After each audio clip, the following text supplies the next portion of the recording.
Ooh, I don't even know what this one is, but I got to start getting it out. I had woken. I don't even know how I felt when I woke up, but I think I had somewhat of an agenda in my head. And I didn't feel great. That's what it was. And so I just gave myself some time. And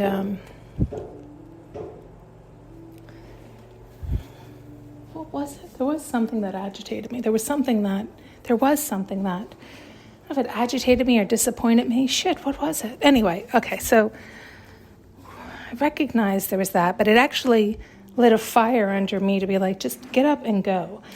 And so I did. I thought, well, go out and get some exercise, get some fresh air, get some sun. And ran into a neighbor. I was going to say a new neighbor, just meaning I just recently met him. And we started chatting for a little bit. And he started to tell me his story and vice versa. And so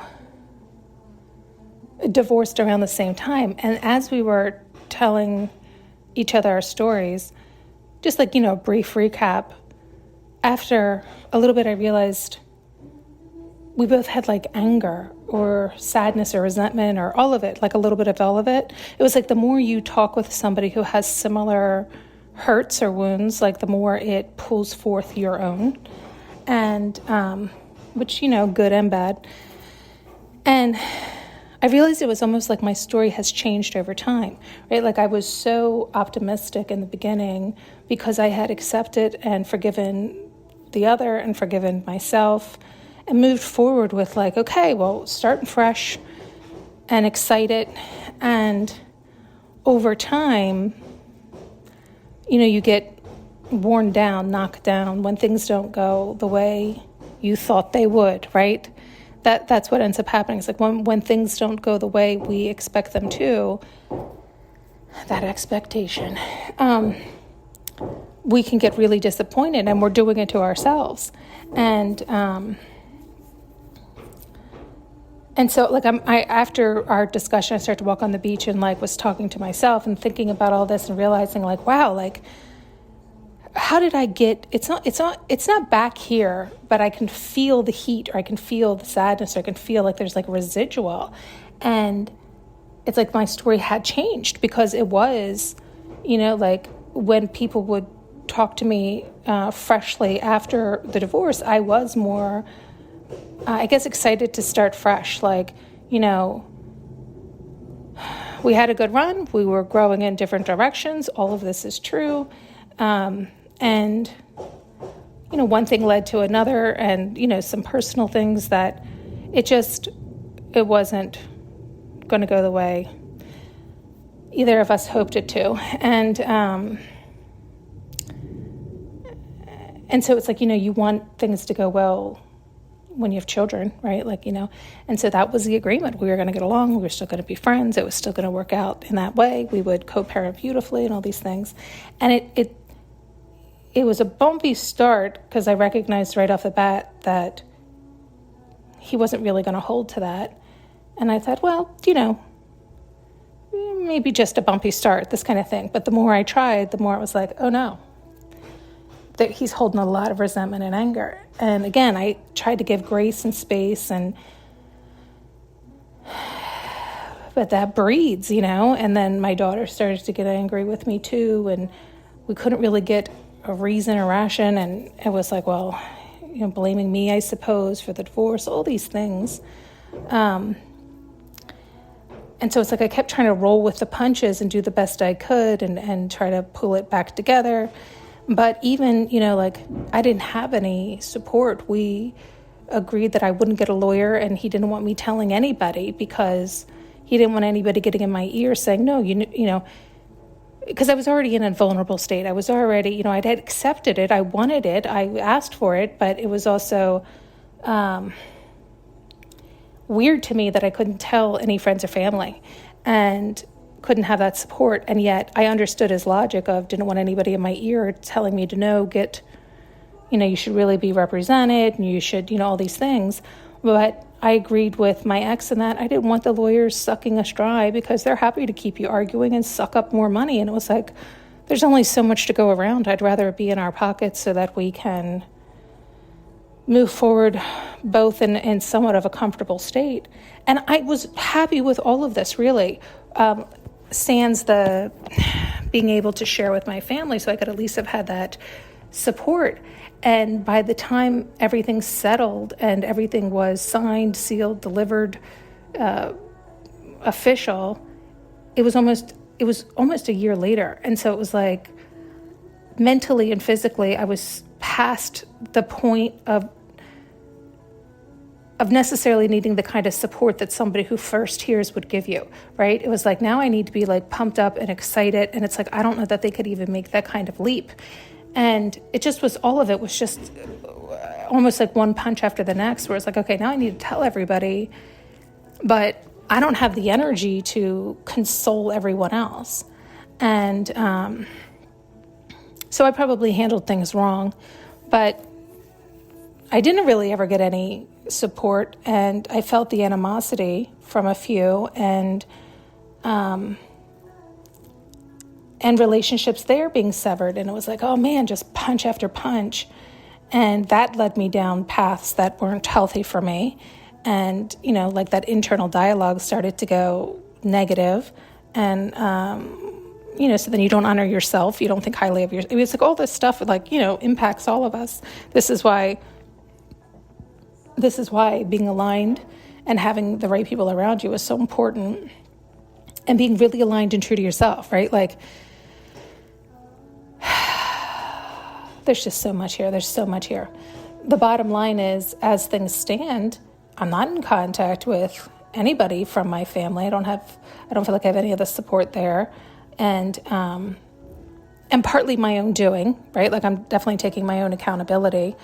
And yet,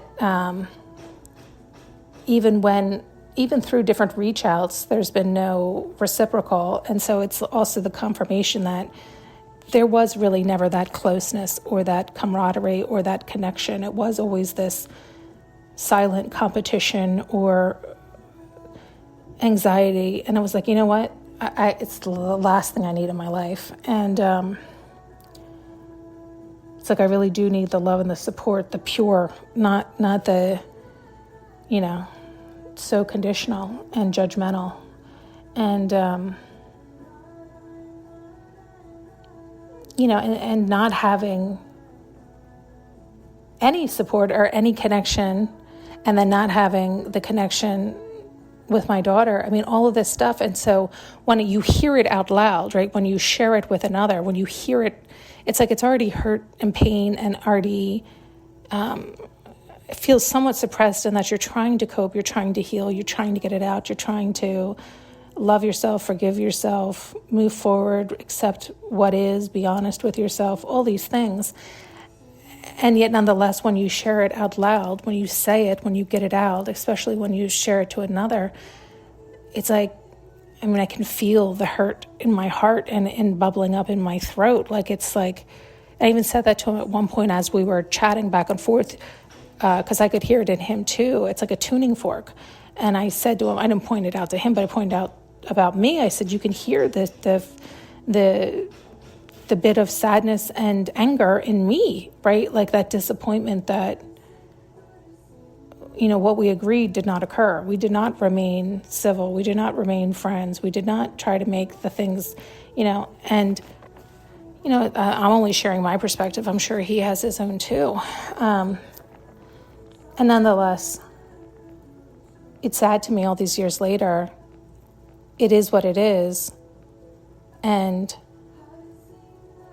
it doesn't make me regret my decisions. It makes me more comfortable in them, right? Like, if this is the response and the lack of outreach, then it was true and best for me to move forward and find those that can offer that to me and for me as I them. And yet that doesn't take away the sting or the hurt, right? Like, those you loved and held dearest just had no problem turning their back on you and not understanding, right? Like, not expecting it felt like I was expected to still be the strong one, the brave one, do the right thing, rise above. And it's like, is anybody else able to do that? Like, can I get some grace and space, right? It was like, no, you're getting judged and berated and your back's turned because you did the wrong thing. We're going to judge you about it and say how awful you are. And it's like, damn, you can't catch a break. And, but it did make me, forced me to take a real look at all of those relationships and all those dynamics, and forced me to take a look at my own blind spots and my own lack of gentleness on myself and others, and my own, all this stuff, right? So it's like forced growth, which, could also then be said as a blessing in disguise. And yet it doesn't change. Like, you can hear, I can hear and feel the anger, right? It's like, that has to go. It's like all this time, all this space, all this work on oneself. Not that we can't have our days, but it feels like I said, like my story has changed, right? Like it definitely,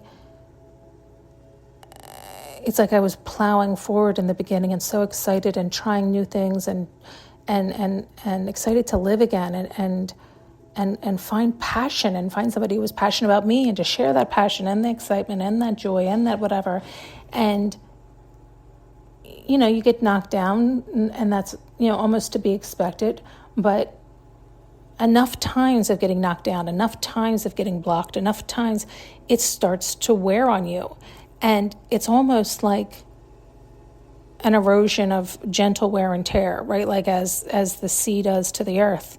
It's almost like you don't notice it until you notice it, until you're like, holy shit, this is really close to the homes. We need to have more earth here or these homes are going to go down. It feels like that. It's like you see it coming almost, like if things don't change, but I don't know how to, it's like almost like, well, I was changing. I was pivoting. I was working on me. I was, all these things. And what, right? It's like, I feel like there's some, I was just going to say, it's like, I feel like I've swallowed so much accountability, but I feel like I've swallowed my accountability and then some, it's like, no, I really did put forth a tremendous amount of effort, and just wasn't met at all. And also was fine with that. Also was like, okay, giving them grace and space. I even said that to the gentleman today was, he started to say something in response to some of the things I was saying, which weren't even mean, but he was, like people do, they try to be nice to defend you and make the other guy the bad guy. And I said, it's not even that. Like I gave him the grace and space, recognizing, his anger, right? Because he wasn't ready to swallow his accountability or take his ownership that, a marriage does take two. And if one's not happy, then there's stuff that needs to be looked at. And I did more than my part of taking that accountability and addressing it and looking into things and healing me and all these things. And at some point you have to be like, all right, I love myself enough that clearly things aren't changing here and I'm ready. I've made enough changes. Like I can't keep, we've talked about all this, but the point was when he had said something negative, I said, the thing is, he isn't ready to take accountability, so he's still holding on to a tremendous amount of anger and resentment. And it's like, I wish you just would release me. It's like I already stole 18 years and now another 6, almost 7 years of that feeding and that sucking on me, that anger and projecting it my way. And it's like, how long can one be strong? How long can one person give another grace? How long can one,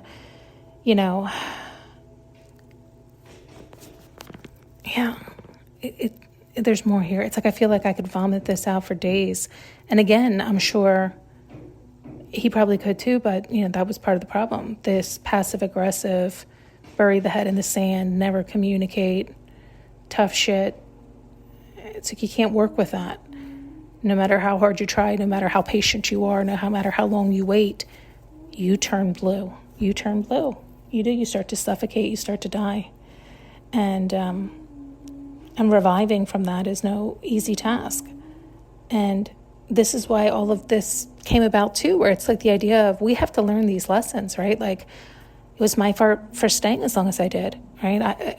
I was at fault. I was, no matter how much I spoke up, no matter how much I, it was like I had really raised my vibration for so long and thought things were going really well and that things were going to pivot. I was able to be happy. And yet, after a while, it was like, but I want more. I really want more, and I'm worthy of more. Somebody who shows up, somebody's there with me, that I'm not a roommate, that I'm not the nanny, I'm not the maid, I'm not the, it's like, I want more. And, at some point you do have to accept it and swallow it. And again, it's not easy because, especially when you've invested so much love and time and energy and hope and desire, but it's the wrong hope and it's the wrong desire, right? The hope that things will change, that the other person will change. The person is who the person is. And even though it did change over time, right? Like somebody said to me once, I said, we never go out anymore. We never this or that. And they said, well, did you always, or like implying like that it was always the same way? And I said, no, we totally did. In the beginning, he was calling me every day, taking me out every night. I mean, for a long time, he really made an effort. And even after our first date, he called the very next morning. I mean, he really, the effort was unbelievable. And then it was like once we were married, it almost came to like a screeching halt. And I guess it's the idea of like you hang on with the hope and the wish and the prayer that it'll get back there and you become, forgiving and accepting of, well, start making excuses, right? Like, well, he works really hard, or he's really this, or he's really that. And it's like, because you don't want to believe it is what it is. And you're still happy. That's the thing. It's like you're happy enough, but it's not all that it could be. Even saying all this now, it's good to get it all out, and this probably can't go out. But I always wonder that, like, I'm even holding back in all of this. I still feel like I'm holding back because I do debate getting it out. In that I debate putting it out. Not because, see, that's the thing. It's like I still have such love and respect for my ex and his family and for my family, and yet none of them are here for me. None of them are showing up for me. And other people likely can relate to this. But here's the other thing. I don't want to get on a bitch campaign. I don't want other people that can relate to...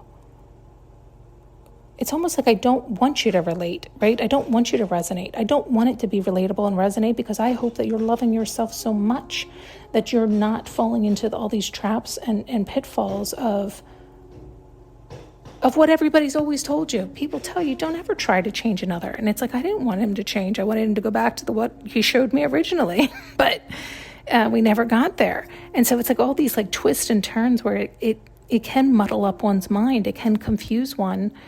And then it is like shocking and sad. Like, how did I get so bamboozled? How was I so stupid? How did I not see or know, or what was I telling myself? And yeah, I mean, there's just, and so many other things that I'm not sharing because again, it's like, I don't know if it's any good. Sometimes I think it's good because then other people can feel not so alone, right? Like if I shared everything, it would maybe help some people resonate in that if they've already experienced similar, at least they can feel like others get it, right? And they're not so alone. And yet in that same breath, it's like, okay, it's like we want to be able to get it so we can feel better, that we can release it, that we can get it out, that other people do get it and love you. And we don't want to stay stuck in that rhetoric. Like even at the end of this conversation, this gentleman said something like, oh, we'll have to revisit this, or we'll have to talk about this again, or something like that. And I said, you know what? Let's not. Right? And he goes, you're right, or not. Right? Because it's like, I don't want to get on the bitch campaign. I don't want to keep looking at it. I don't want to keep. And at the same time, I didn't realize how much I needed to get out, or I needed to talk about it. It was like I needed somebody else to hear me. Not just talking into the void. And so I think a lot of times people do that, but we tend to do that in therapy, right? But, which again, I mean, I could argue all this because it's like, I'd rather you do that in therapy than dump it on your friends and bring your friends down. But maybe it's because I've never had relationships or friends that I could, like even my one friend who I thought would really be able to relate, that I could dump stuff out on her, she snapped on me a few times, which at the same time I get too. She's still dealing with her shit, so it's like she can only tolerate so much, right? So it's like it goes back to, she's right. Like who needs friends like that? She needs to have uplifting friends in her life too. But I was always the ear for her and always helped to uplift her. So I thought that I could have that. But that was me expecting that. It wasn't that I was calling in a favor, but it was more like I thought we had that relationship where I actually have never dumped on you. And the one time I am trying to vent it out, it's like I felt like I was getting... I shouldn't say that, because she did listen one time for a ridiculously long time as I really vented. But then that was that. Right? It was like definitely like maybe 1 or 2 times after that it was like, okay. And again, it's like I can't blame her, right? Like I wouldn't be the same way. I was always the listening ear, but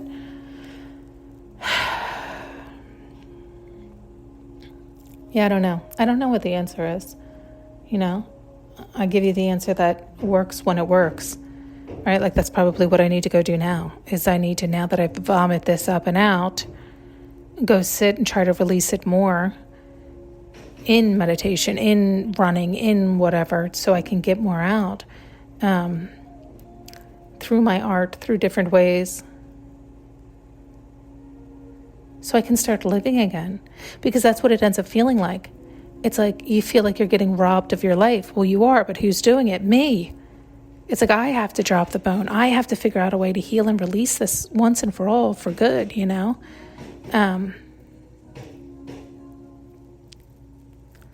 It is like, what's it going to take? How long is it going to take before I get relief? And it's like, well, it's up to me. It's like I fucking have to create a new story, right? Start living, start making friends, start envisioning a new life, all it could be. And I think that's, okay, so we're circling back to, I did that. I really did do that. And it felt like I kept getting knocked over. So I would build again, knocked over, build again, knocked over. And it's like, okay, how much can one take before it's like, it does start to feel like, what am I not seeing? It does feel like an invisible force is like, nope, nope, nope. And so you do start to get paranoid. You do start to think, is there somebody out to get me? Is there stuff going on out of my awareness, out of my control? And it's like, we know this not to be true. We know this is like one has to take one's own mind in control and own thoughts and own focus, and don't slide down there. And yet we do slide down there. We slide down to, after so many tries and so much effort and so much focus, the laws of the universe aren't working. How could that possibly be? What am I not seeing? What am I not doing? What's going on here? Why aren't the laws working? And it does have you start to question everything, or think you're insane, or going topsy-turvy, or so you do start to reach, which means you go look outside yourself, like, what's happening? And this gets us wobbly. All right. Thanks so much for tuning in and listening. You can now purchase an audio journey with me using the link below.